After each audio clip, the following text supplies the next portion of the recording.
Alright people, Big Ed here. I'm not working on the bike. I just got Dirty Girl back home. Never again. I apologize to you, Dirty Girl. I should have never dropped you off over there. But anyways, so I took her over to Ormond Beach. I think it was on the 5th or the 6th of this month. And today's the 20th. So it's about 2 weeks, right at 2 weeks ago. And I had some cylinder heads for Gypsy. I was going to have a little bit of work done on. And the guy told me that, you know, he's going to have cataract surgery done. But he's like, get it in here, you know, as soon as you can. And he thought like he would get on it, you know. So I'm thinking I drop it off there. He'll get right to it because it's, you know, I was just going to have the clutch adjusted because I was running into a roadblock. I've tried everything on that clutch. Gypsy, I have no problem doing the clutch. But this thing's, for some reason, I just can't seem to get it right. Anyway, so I decided to take it to that shop. 4 or 5 days later, I called to just check on him. See how it was going, if he had figured anything out. And he's like, oh, well, I had cataract surgery, so I'm going to be down for a little bit. And I'm thinking, jeez. All right, you know, and he thought like the following Monday, which would be the Monday of this week, you know, he'd get back to business and start working on people's bikes and what have you. So Monday I rode over there. Mind you, this is a 45, 50-mile drive. I rode over there. I got there at 9:30. They don't open to 10, but they never opened. So I hung out for about a half hour. Still never opened. So I called the guy and I told him, you know, I was planning on going out of town, but, you know, I wanted to have the bike back at the house. And he said he hadn't gotten around to it because he just had the surgery. And I'm thinking, well, you told me that last week that you had the surgery. And I've had cataract surgery done on both eyes. They usually don't do them right after another. They do one and then they wait about a month and a half, and then they do the other one. They want to see how the first one's going to heal up and everything. So anyways, I go there Monday. He's not there. I call him up. Oh, I'm not going to be back till Wednesday or Thursday. I told him I was going to be heading out of town Wednesday. He's like, well, you'll just have to figure something out. So right now I'm getting suspicious of the guy. I kind of had some reservations about him to begin with. Lesson learned, always go with your gut feeling. If something don't feel right about somebody, don't do business with them. I'm not going to say the guy's name. I'm not going to trash him. He might be a great mechanic, but I don't know, something just seemed kind of shady about the guy. But anyways, so back to the story. So I'd gone over there Monday, and he wasn't there. Called him up.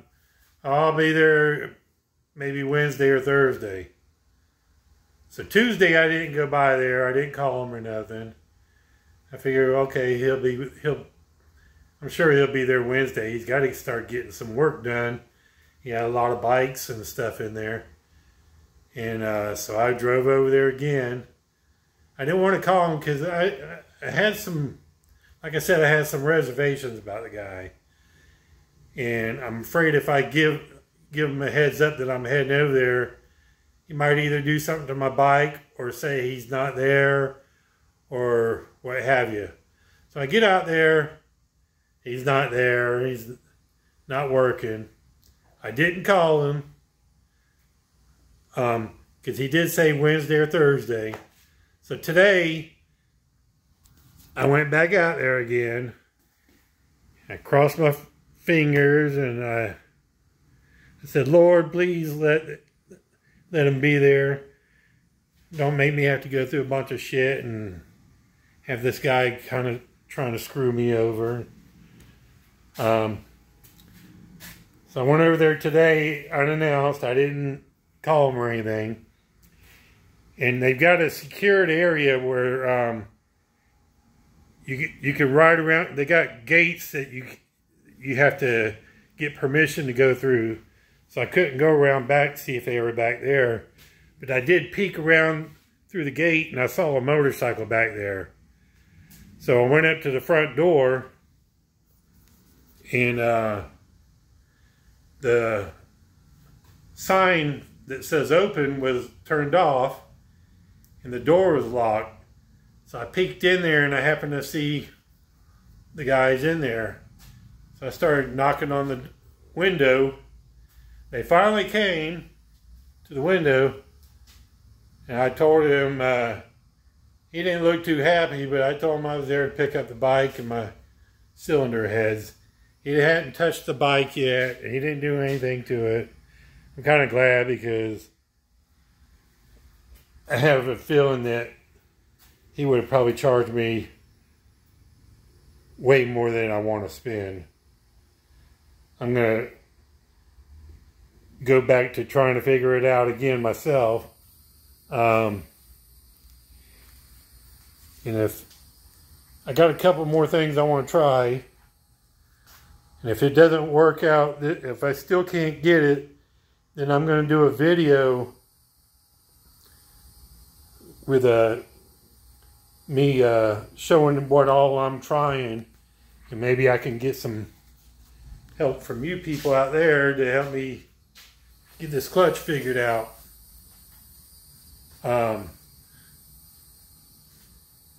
Anyways, yeah, I was getting kind of stressed out about it too, you know. Plus I was missing my girl.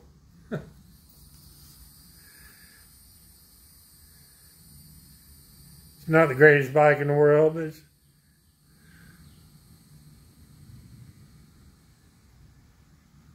she's pretty good looking. She cleans up well.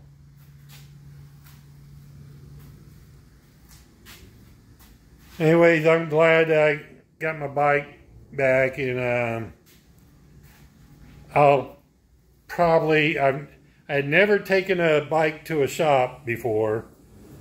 This was the first time I've ever taken a bike to a shop, and it's probably, unfortunately, because of my experience with this place, I'll probably never ever take a bike to a shop again.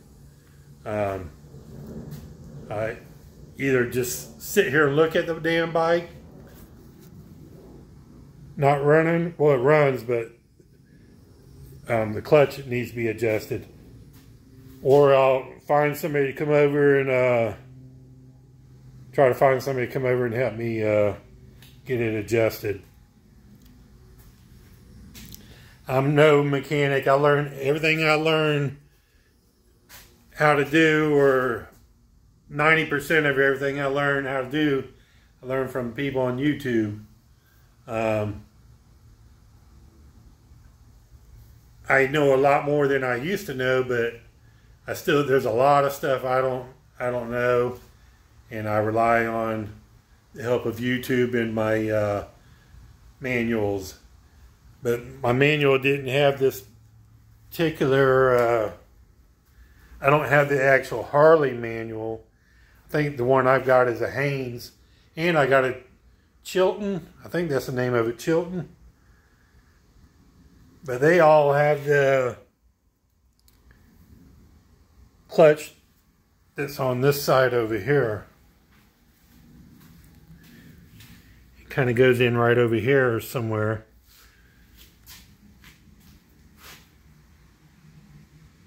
Anyways, video's getting kind of long. I don't want to bore y'all too much. I appreciate everybody that always tries to help me out. Shout out to everybody. I'm just going to say shout out to everybody now because I got over 1,000 people that I'm subscribed to. And, you know, I got my favorites, you know, like Slickhead Custom Cycles and Hippie's Chocolate Corner. And, you know, there's a ton more out there. I need to one of these days get a damn big old board, chalkboard or something. Put everybody's name on there. And every time I do a video, I just pan to all the names and scroll down. Sure there'll be at least 50 or 60 of them. Ironhead Sally and Saddle Tramp and Mo and all the people.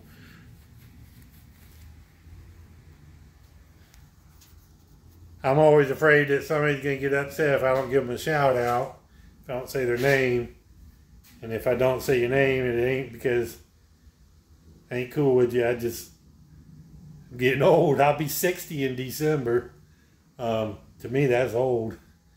My older brother died at 53. My younger brother died last year at 55. My mother died this year. But my dad, he made it to 72. So I don't know where my number's going to be. I'm hoping at least 65 or 70. Anyways, once again, peace out and appreciate all y'all. Later.